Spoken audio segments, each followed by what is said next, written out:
세월이 빨리 지나가고 또 우리가 주님 만날 날도 가까워오고 있고 또 우리가 하루하루 살아가는 것은 영혼을 계산하는 삶을 살아가는 것이 가장 복되고 지혜롭고 또 행복한 삶이라고 생각합니다. 그래서 오늘도 주님 앞에 예배를 드리고 또 말씀 시간에 하나님께서 우리에게 주시는 그 말씀, 하나님께서 직접 나에게 이 말씀이 들려지게 하시고 믿어지게 하시고 또 삶 속에 경험되어지게 하는 그런 말씀이 되길 원합니다. 이제 오늘 요한복음 16장 23절 24절에서 앞에서 계속 반복되는 말씀인데 내게 구하라 이제 기도에 대해서 이제 좀 몇 번 계속 교제를 할까 합니다. 기도는 자칫하면은 오해할 게 있는데 남들이 기도를 유창하게 한다고 해서 나는 저렇게 못하는데 나는 언제쯤 저렇게 할까라고 이제 걱정하시는 이제 초신자들, 이제 믿은 지 얼마 안 되는 분들이 이제 주로 그렇게 생각을 하십니다. 그리고 기도는 또 신앙생활을 오래 했기 때문에 또 기도는 시간이 지나면 저절로 기도가 능숙하게 되고 또 잘하게 된다라고 생각하는 것도 또 잘못된 생각입니다. 기도는 그 하나님과의 관계를 얘기하는 것이고 그것은 바로 어떤 신앙의 가장 본질적인 핵심입니다. 기도의 종류를 이제 나누면은 우선은 우리가 예배 시간에 드리는 기도는 찬양과 경배 또 감사 이렇게 기도를 예배 시간의 기도를 이렇게 얘기할 수 있습니다. 우리가 찬양을 하는 것도 그 시편에 있는 그 시편이 다 찬양의 노래였습니다. 그러니까 그 찬양을 하는 것도 기도라고 우리는 볼 수 있습니다. 왜냐하면은 하나님을 바라보고 높이고 경배하는 것이기 때문에 그 찬양과 경배는 우리가 예배 시간에 오직 주님만 바라보는 그러한 그 모습이 그 기도라고 생각하시면 됩니다. 그래서 그 기도를 어렵게 생각해서 나 기도를 잘 못한다 이렇게 생각하지 마시고 정말 힘들면은 찬양 가사를 생각하고 또 그것을 읽고 하는 것도 기도라고 생각하시면 됩니다. 그리고 또 감사가 있습니다. 감사는 하나님께서 내게 베풀어 주신 것에 대해서 곰곰이 생각을 하고 하나님께서 나에게 이런 은혜를 주셨구나. 먼저는 나에게 구원을 주셨고 나에게 믿음을 주셨고 또 나에게 신앙생활을 할 수 있는 이런 여러 가지 그 여건을 교회를 주시고 또 믿는 성도들을 주시고 또 가정을 주시고 또 나에게 건강을 주시고 그리고 이런 직업을 주시고 이제 이런 것들이 하나하나 생각할 때 사실 감사가 넘칠 수밖에 없는 것이 우리의 생활입니다. 내 잔이 넘치나이다. 꼭 이것은 다윗의 기도만이 아니라 우리 구원받은 자들은 감사를 드리지 않을 수 없습니다. 우리는 모르지만 우리가 먼저 믿음 가운데 있다는 것 그리고 이렇게 하나님의 말씀으로 교제할 수 있다는 것 그리고 지금 내가 별 다른 어려움 없이 물론 우리가 살아가는데 문제 없는 삶은 없습니다. 그렇지만 내가 이렇게 지금 이 자리에 앉아서 말씀을 듣고 또 편안하게 호흡하면서 이렇게 그 하나님을 생각할 수 있다는 것 이것이 우리의 감사의 제목입니다. 그래서 이러한 것들을 주님 감사합니다. 범사에 감사하라. 모든 일에 있어서 감사하라. 그것은 우리의 생각이 주님을 바라보고 그 생각이 이 세상에 있는 것들로부터 분리되고 절제되고 주님 안에서 정결하게 될 때 우리는 감사가 넘치게 됩니다. 이것이 기도입니다.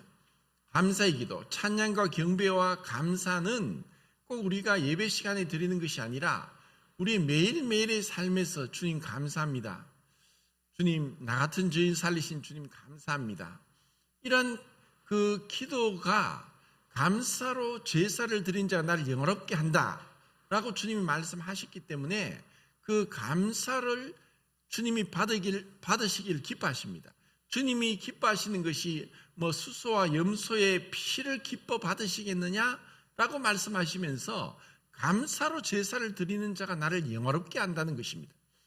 그것이 하나님께 영광이 되는 것입니다. 왜냐하면 그 감사의 기본에는 하나님의 나를 지금까지 지켜주셨고 나에게 필요한 것을 주셨고 은혜를 베푸신다는 것에 대한 그 기본 전제가 깔려있기 때문에 감사를 드리는 것은 하나님을 하나님으로 영광을 돌려드리는 것입니다. 이것이 이제 감사의 기도입니다. 그리고 우리는 기도에 있어서 그 강구가 있습니다. 그 강구는 우리가 살아가면서 육신을 입고 있는 동안은 늘 어떻게 보면 결핍이 있습니다. 또 문제가 있습니다. 그리고 고난이 있습니다. 또 인간 간의 갈등이 있고 또 알게 모르는 가운데 어떤 문제 속에 사로잡힐 수가 있고 그리고 때로는 정말 진퇴양난에 빠져서 어찌할 수 없는 사방이 다 막혀서 사면초가인 그런 가운데 이러지도 저러지도 못한 그런 답답하고 정말 그 다급한 상황 가운데 빠질 수도 있습니다. 그럴 때 하나님께서 우리에게 기도하라고 하신 것입니다. 그리고 예수님께서 지금 이 말씀을 하시면서 그 앞에서 계속 이것을 반복해서 우리에게 반복적으로 계속 하고 계십니다. 그리고 요한복음에서 특징이 예수님의 말씀이 이제 내가 진실로 이렇게 이게 원문상에는 아멘 아멘입니다. 우리가 기도하고 아멘이라고 하는 것은 믿습니다. 진실로 또 진실로 믿습니다. 이러한 뜻입니다. 그래서 예수님이 진실로 너희에게 이른다 이 말씀을 총 25번이나 했습니다. 그 중에서 진실로 이 말씀 중에서 우리에게 기도하게 하시고 기도해라.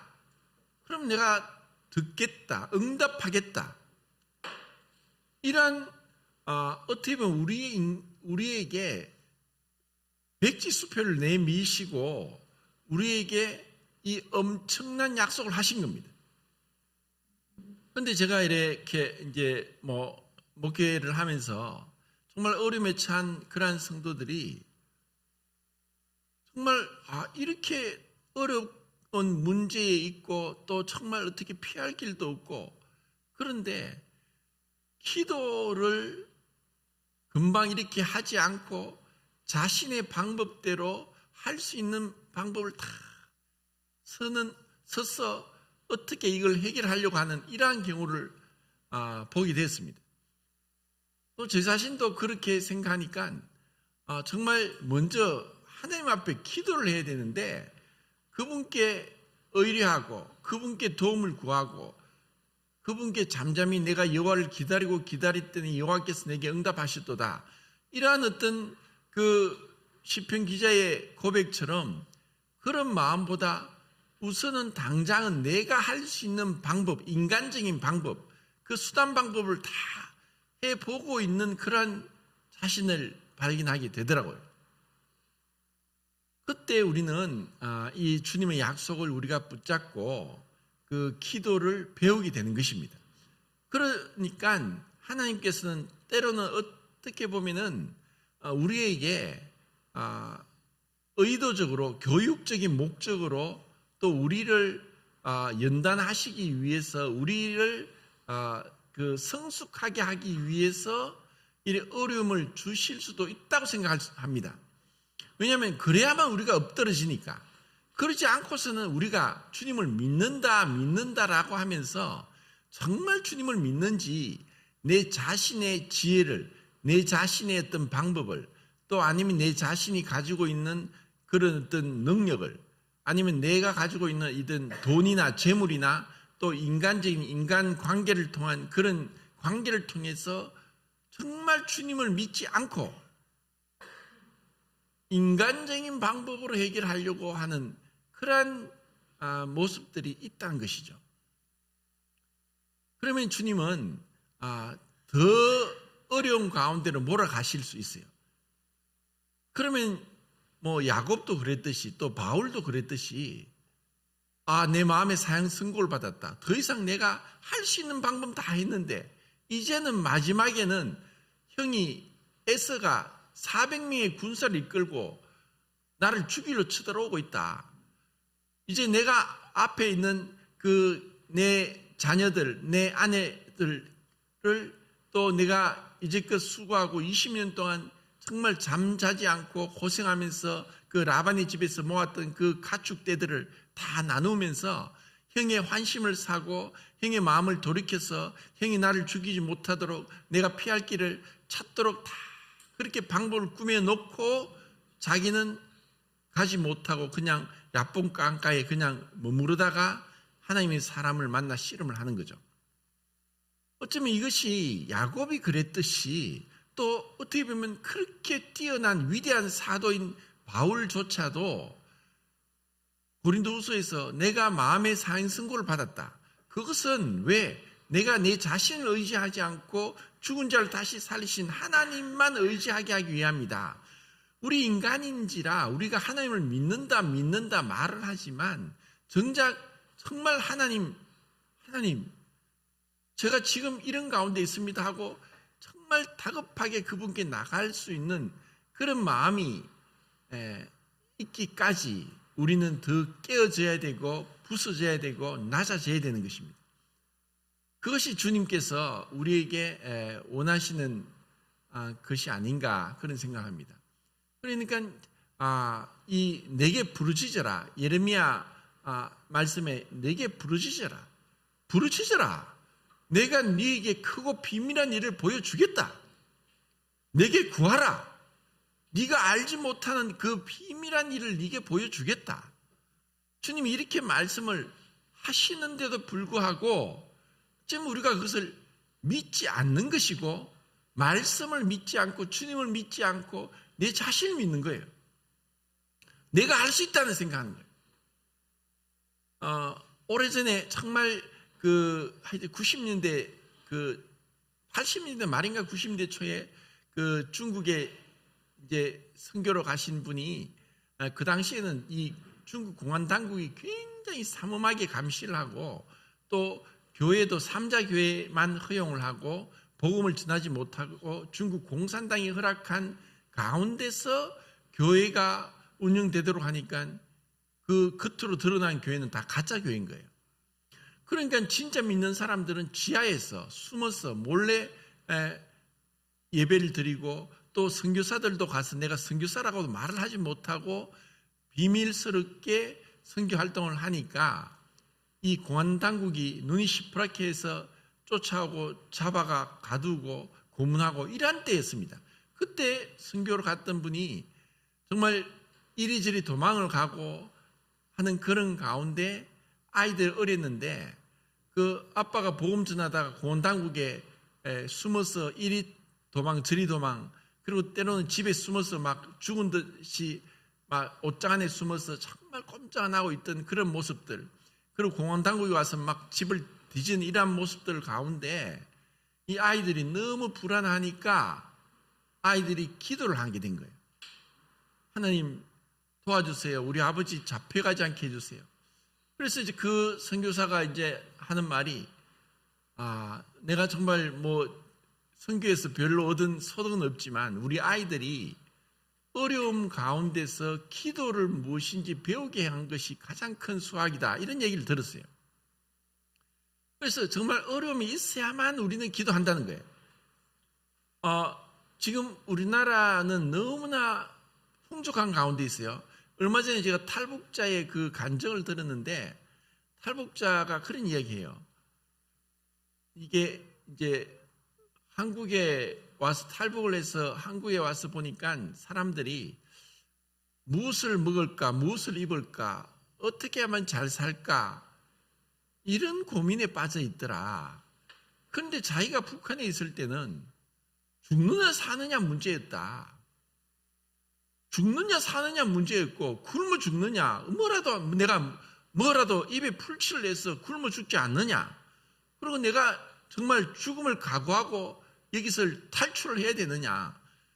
죽고 사는 문제였다. 그래서 이것이 자기가 이 인생을 대하는 태도와 이 남한 사람들에 대하는 완전히 다르다는 것을 얘기를 하는 거예요. 사실 그렇지 않습니까? 지금 우리 아이들은 너무 어떻게 보면 풍족하니까 어떻게 보면 우리가 부모로서 자녀에게 풍족하게 주는 것이 정말 부모의 마음이죠. 그게 우리가 다 그렇게 해주고 싶어요. 왜 있는데 어렵게 하겠어요? 그런데 미국에 정말 어마어마하게 돈이 많은 갑부들은 자기 자녀들이 고등학교 때나 고등학교 졸업할 때 되면은 미국 동부와 서부가 거의 차로 가면 일주일 동안 가야 될 그 어마어마한 거리잖아요. 근데 그걸 돈 한 푼 없이 그냥 동쪽이나 서쪽에 내려놓고 집으로 찾아오라는 거예요. 그러면서 인생을 배우게 한다는 거예요. 어떻게 보면 그것이 이 아이들이 부모가 부자니까 내가 원하는 대로 다 돈을 쓰게 하고 하면 그 자식이 망가진다는 것을 아는 거예요.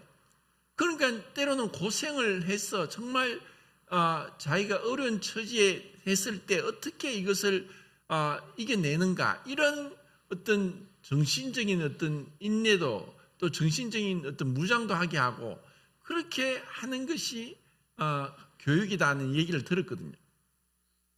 하나님도 마찬가지입니다. 어쩌면 우리에게 제가 오래전에 그 미얀마 갔을 때 정말 제가 어릴 때 60년대 제가 어릴 때 살던 그 당시의 형편같이 마치 옛날로 돌아간 것 같이 너무너무 못 사는 거예요. 정말 어릴 때 모습이 떠오르더라고요. 내 60년대 어릴 때 저렇게 살았지, 이런 생각이 드는 거예요. 그런데 그곳의 아이들이, 고아원의 아이들이 눈이 초롱초롱하게 해서 말씀을 막 암송을 하고 또 말씀을 막 암송할 뿐 아니라 막 찬양을 부르는데 목이 터져라 찬양을 부르고 정말 감동이 되더라고요.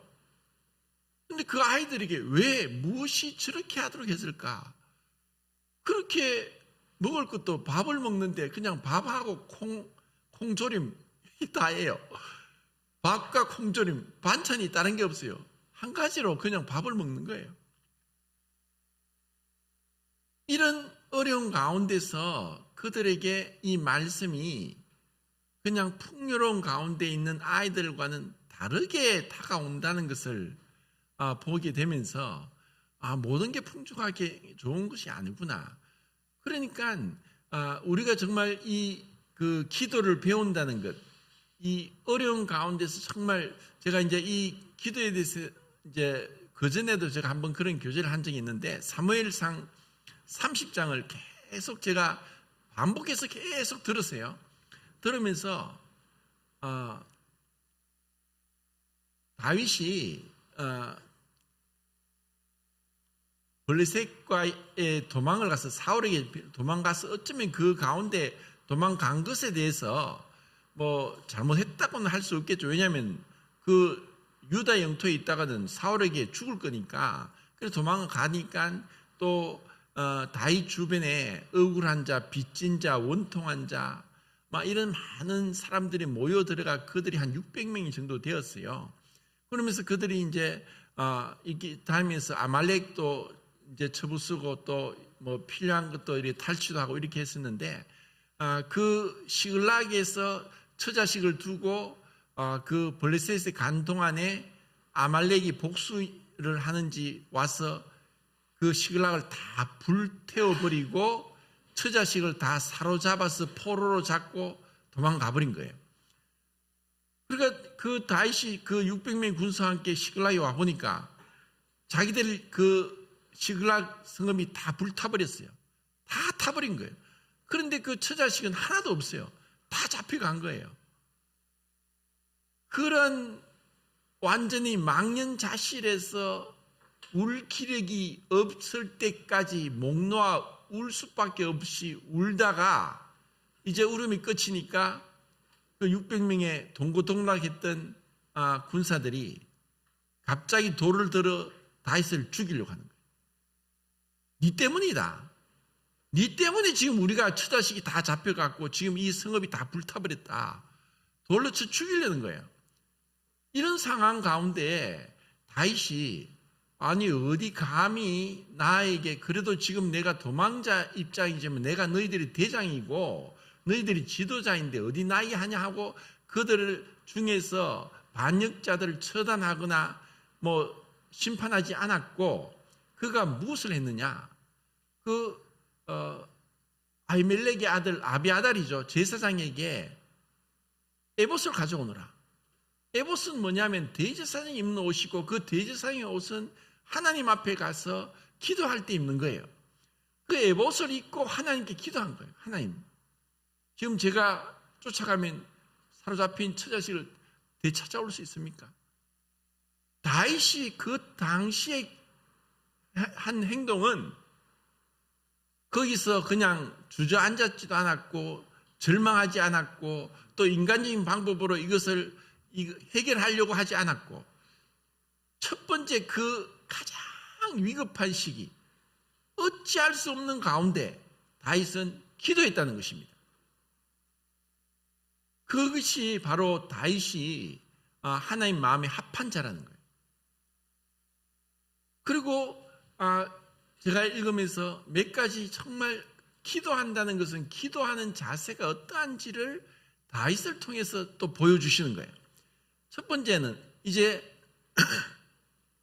군사들을 이끌고 기도하니까 하나님이 그래 쫓아가면 다시 너희들 처자식을 되찾아올 수 있다고 응답을 받은 거예요. 그래서 그들을 데리고 쫓아가다가 보니까 이제 강을 건너는데 그 200명이 600명 중에서 200명이 우리는 더 못 가겠다. 우리 너무 힘들다. 그렇게 포기를 해버리는 거예요.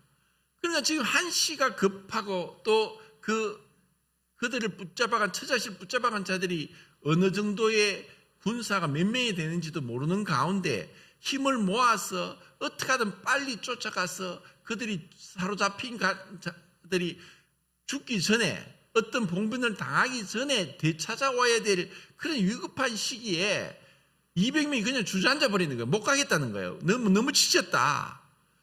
그런 가운데 다윗은 그들을 두고 400명을 데려간 거예요. 가는 중에 또 애굽의 한 종을 만나게 됐어요. 그런데 이 종이 병들었고 며칠은 못 먹은 것 같고 완전히 굶어 죽을 상황인 것을 보고 이 애굽의 종을 지나치어서 빨리 쫓아간 것이 아니라 그 굶어 죽어가는 병들어가는 애굽의 종에게 먹을 물도 주고 또 마실 물도 주고 먹을 떡도 주고 또 무화과도 주고 또 포도도 주고 이렇게 하면서 이 종이 기력을 회복하게 먹고 기력을 회복할 때까지 기다려 준 거예요. 그래서 제가 여기서 다윗이 왜 이렇게 머뭇거릴까? 마치 이제 그 사로잡혀간 처자식을 잡으러 이제 되찾아오는 것이 겁이 나는가 두려움과 이런 마음이 들 정도로 다윗이 거기서 인간적인 동정을 베푸는 긍휼을 베푸는 그러한 다윗의 모습을 본 거예요. 다윗이 정말 왜 이럴까? 그런데 어떻게 보면은 그 다윗의 어떤 고도의 계산도 그 뒤에 깔려 있는 걸 본 거죠. 왜냐하면은 사실 그 넓은 그 광야에서 자기의 사로잡힌 자가 어디로 갔는지 방향을 어떻게 잡겠습니까? 무조건 쫓아간다고 될 일이 아니지 않습니까? 어디로 갈지를 알아야 되지 않습니까?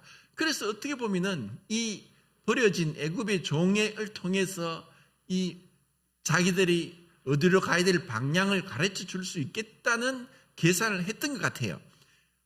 그런 마음이 있었고 또 하나는 이렇게 굶어 죽어가는 사람을 지나쳐서 간다는 것도 다윗의 심정에 합당치 않았던 것 같아요. 그래서 그가 기록을 회복하니까 나는 아말렉의 종이었는데 내가 병드니까 주인이 나를 버렸다. 그리고 그 시글락을 불태웠던 것이 우리가 그랬고, 그러니까 다윗이 그러면 그들이 어디로 갔는지 우리를 안내할 수 있겠느냐 하니까 그렇게 안내하겠다. 대신에 그 자신이 믿는 신의 이름으로 맹세해달라. 나를 죽이지 않고 나를 주인에게 다시 보내서 내가 그 도망간 것으로 인해서 봉변당하지 않도록 약속하면은 내가 어디로 갔는지 그 가르쳐 주겠다 해서 다윗은 그 약속을 합니다. 약속을 하고 이 애굽의 종에 따라서 붙잡혀 간 처자식 있는 데까지 간 거예요. 그리고 거기서 이 한밤중인가 할 때 그때 이 아말렉 쪽을 다 쳐 부수고 또 붙잡혀 갔던 처자식들이 하나님의 은혜로 정말 손끝 하나 다치지 않고 보호되고 있었고, 또 그들이 이때까지 다니면서 아말렉 사람들이 원래 뭐 도둑 기질이 있어서 탈취하고 도둑질하는 것이 일이었기 때문에 그 많은 탈취물들을 그냥 또 전리품으로 얻게 된 거예요. 그것을 가지고 돌아오는 중에 그 중도에서 쫓아가기를 포기했던 200명을 만난 거죠. 그러니까 그 200명을 두고 쫓아갔던 400명 중에서 뭐라고 하냐면은 저들은 우리와 함께 가지 않았다. 저들은 배신자다. 그래서 저들에게 그냥 처자식을 주고 쫓아보내라. 저들은 우리가 함께 한 자가 아니다. 우리의 사기를 떨어뜨렸고 또 우리가 정말 힘들 때 함께 하지 않았다. 우리를 배신한 자다. 저들을 그냥 처자식만 주고 쫓아보내라고 하는 원망들이 막 들려오는 거예요. 그때 다윗이 아니다. 이들이 비록 우리와 함께 가지 않았지만 우리가 이제까지 함께 했던 자다 하고 처자식을 돌려주고 같이 탈취했던 그 전리품들을 또 그들에게도 공평하게 나눠주는 거예요. 여기서 그 다윗의 성품을 보게 된 거예요. 다윗은 사실 공정하게, 공평하게, 그리고 편파적으로 하지 않았고 또 속 좁게 또 그것을 가지고 막 이것을 왜 너희들이 함께 하지 않냐 하면서 그들에게 따지면서 그들에게 행한 대로 갚지 않았다는 거예요. 이것이 이제 다윗의 참 놀라운 심성이 거기서 나타나는 거예요. 그리고 또 마지막으로 또 보인 게 뭐냐면은 다윗이 그렇게 이제 시글락으로 돌아와서 많은 이제 그 전리품을 얻게 됐어요. 그 얻은 전리품들을 베델에서부터 13개 성읍, 유다에 있는 성읍에 있는 장로들에게 마지막에는 13개 이름이 나는데 첫 번째 베델이 나오고 마지막에는 헤브론이 나와요. 그러니까 그 중간에 이제 이름이 많지만은 베델의 이름은 하나님의 집이란 뜻이죠. 그리고 헤브론이라는 뜻은 교통이란 뜻입니다. 다윗은 자기가 그 아말렉으로부터 취한 그 많은 전리품들을 그냥 자기만 독차지하고 배불린 것이 아니라 그것을 유다의 13개 성읍에 공평하게 보내면서 함께 했다는 거예요. 이것을 보면서 그래, 우리가 기도한다는 건 단순히 내가 어떤 어려움 가운데 처해서 내가 부족한 것을 하나님 도와주십시오. 단순히 어떻게 보면 굉장히 이기적이고 또 자신만을 생각하는 그런 마음으로 기도하는 것 같지만 다윗은 그 기도가 결국 하나님과의 교통이었다는 거예요. 하나님과 교통하고 하나님 앞에서 그분의 성품을 배워가고 닮아가는 것이 바로 기도라는 것을 다윗을 통해 알 수가 있는 거예요. 그리고 주님이 원하신 것도 바로 그런 거예요. 우리가 지난주 수요일 날 우리가 고린도전서 16장을 끝냈어요. 그 16장에서 우리가 그걸 봤지 않습니까?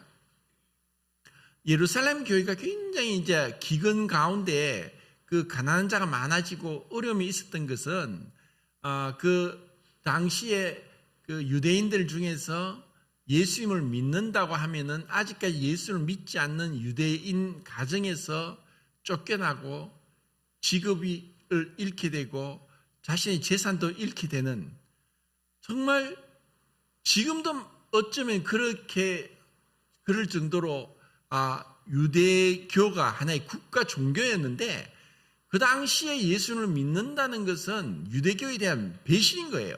그래서 그들은 가정에서 쫓겨나고 직업을 잃고 재산을 몰수당하고 그러니까 가난한 자가 많았던 거예요. 그리고 또 사도행전 11장 28절에 보면 아가보라는 선지자가 예언을 합니다. 예루살렘에 큰 기근이 올 것이라는 예언을 했던 거예요. 그러니까 이러한 것으로 인해서 예루살렘에 어려움이 있다 보니까 그 마게도냐와 아가야 지방의 여러 교회들이 그 어려운 예루살렘 교회를 위해서 헌금을 했어요. 근데 그런 헌금을 고린도후서 8장에 보면은 그런 정말 그 어려운 그 가난 지독하게 힘든 가난 속에서 그리고 정말 어려운 시련 많은 시련 속에서 그들이 넘치는 기쁨으로 풍성한 헌금을 해서 예루살렘 교회를 도와주었다는 것에 대해서 감사를 하고 있는 걸 보게 돼요. 그러니까 그걸 보면서 야 정말 초대교회는 정말 하나였다. 비록 그 마게도냐와 아가야 지방에서 멀리 떨어진 그 교회가 예루살렘 교회를 내 교회처럼 그들도 시련이 있었고 가난했고 또 어려웠음에도 불구하고 넘치는 기쁨으로 풍성한 연보를 해서 예루살렘 교회를 도왔던 거예요. 이것이 교회의 모습인데 오늘날은 뭐 바로 옆에 교회는 부자고 막 배가 터지는데 또 옆에 교회는 정말 가난해서 막 정말 어려운 가운데 있어도 그들도 안 보는 게 이게 진짜 주님이 원하는 걸까? 같은 형제가 있는데 한 형제는 막 너무 부자인데 다른 형제는 너무 어려워서 가난한데 그걸 내몰라를 한다는 것이 그게 형제냐 가족이냐 이것처럼 정말 이 교회의 모습은 이렇게 서로 가난한 자를 생각하는 것 이게 복음에서도 밑바탕에 있는 게 바로 이 복음인 거예요. 그냥 내가 그냥 천국 간다는 게 아니라 우리가 구원받은 것은 내가 주님을 믿고 나면은 이제 주인이 바뀌는 거예요. 주인이 바뀌는 것은 내 생명의 주인이 내가 아니라 주님이다. 내 건강도 내 시간도 내 재물도 내 가정도 내 미래도 모든 게 이제 주님의 것이니까 주님께서 주인이시니까 주님의 뜻대로 이것을 사용하도록 내어 맡기지 않고 인색하게 옹졸하게 내가 그것을 꽉 구여잡고 있다는 것은 그건 부끄러운 거예요. 그게 믿음이 아니라는 거예요. 그래서 스폴전은 그랬지 않습니까? 주머니가 회개하지 않은 자의 회개를 믿을 수 없다. 믿음이란 것은 주인이 바뀌는 거고 주님이 내 모든 삶의 주인이라면은 주님께서 앞에 가서 계산을 하는 거예요. 우리는 계산할 겁니다. 내가 이러한 때 어떻게 살았는지 내가 정말 믿음으로 주님 뜻대로 주님께 맡기고 나는 다만 청지기요 관리인이라는 그런 그 생각으로 그렇게 주님 앞에서 행했느냐.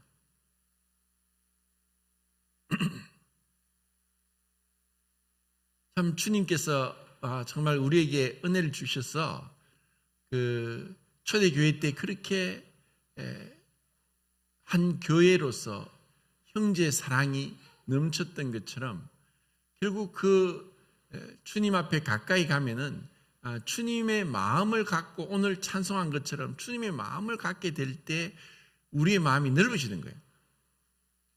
우리가 언제 관용을 베풀 수 있느냐? 주님 오실 때가 다 되었다는 것을 알 때, 왜냐하면 그때 되면 모든 게 다 내가 가지고 있는 게 어떤 나의 소유물, 내가 애지중지하는 것, 이 모든 것들 결국 주님 앞에 내려놓아야 되지 않습니까? 정말 주님 앞에 내려놓는 그런 마음들, 그게 참 필요하지 않나 생각을 하면서 자, 그 요한복음을 보겠습니다. 요한복음 14장 13절 14절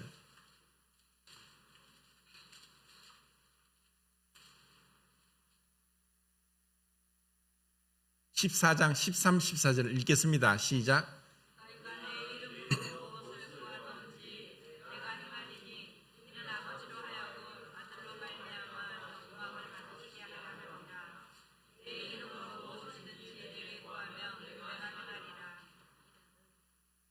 주님이 이제 이렇게 말씀하시는데 그 뒤에 26절도 읽겠습니다. 26절 시작.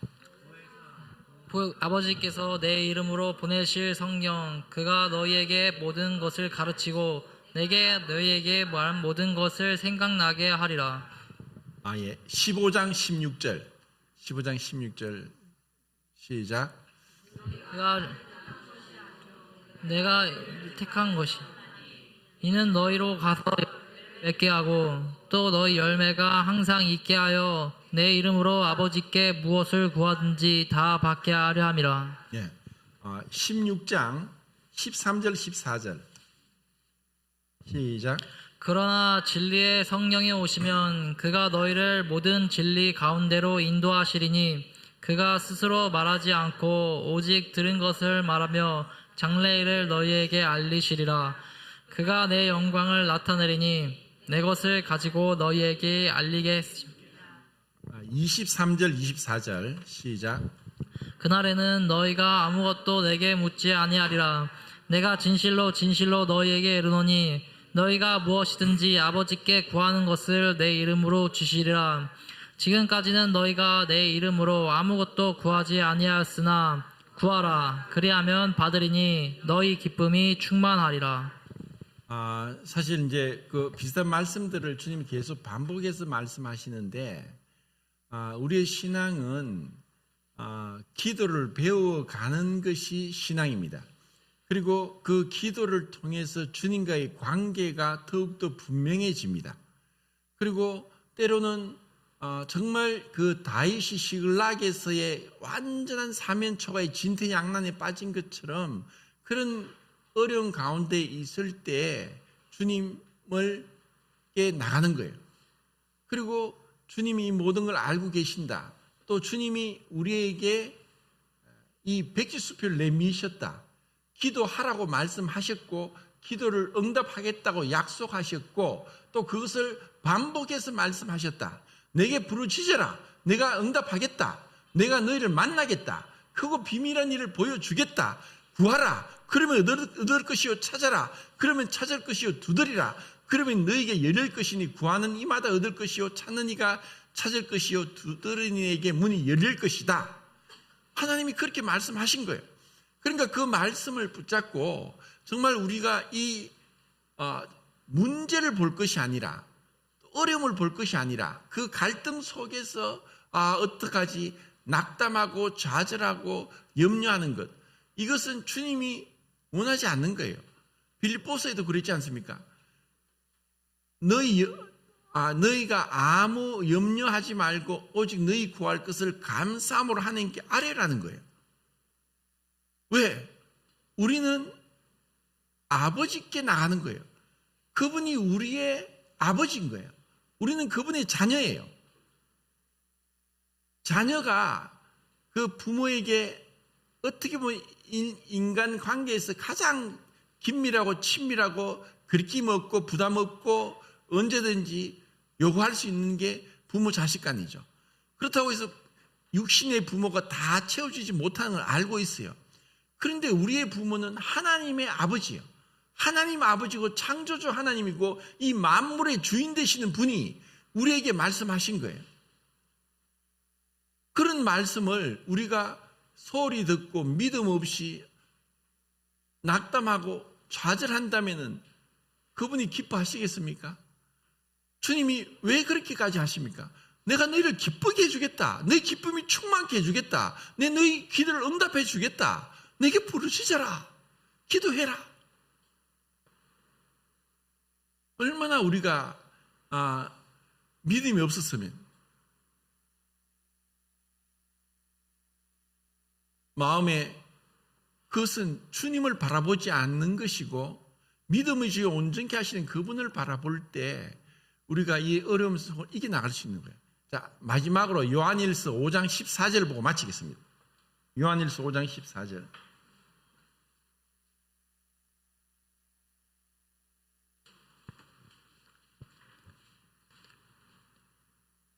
시작. 그를 향하여 우리가 가진 바 담대함이 이것이니 그의 뜻대로 무엇을 구하면 들으심이라. 우리의 담대함, 그의 뜻대로.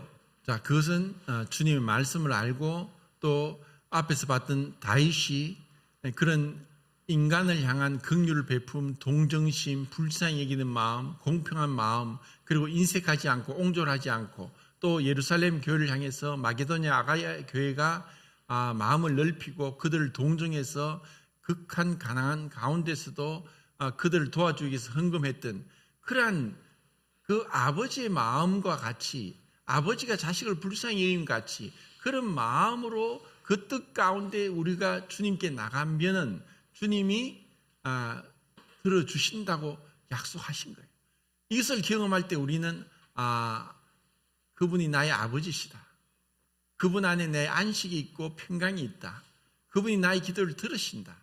그분이 나를 기뻐하신다. 주님이 그 나를 기쁘게 하시는구나 하고 우리의 감사가 더욱 넘치게 되고 신앙은 더욱더 자라게 될 것이고 또 우리의 인격적으로 성숙하면서 그리스도를 닮아가게 될 것입니다. 감사합니다.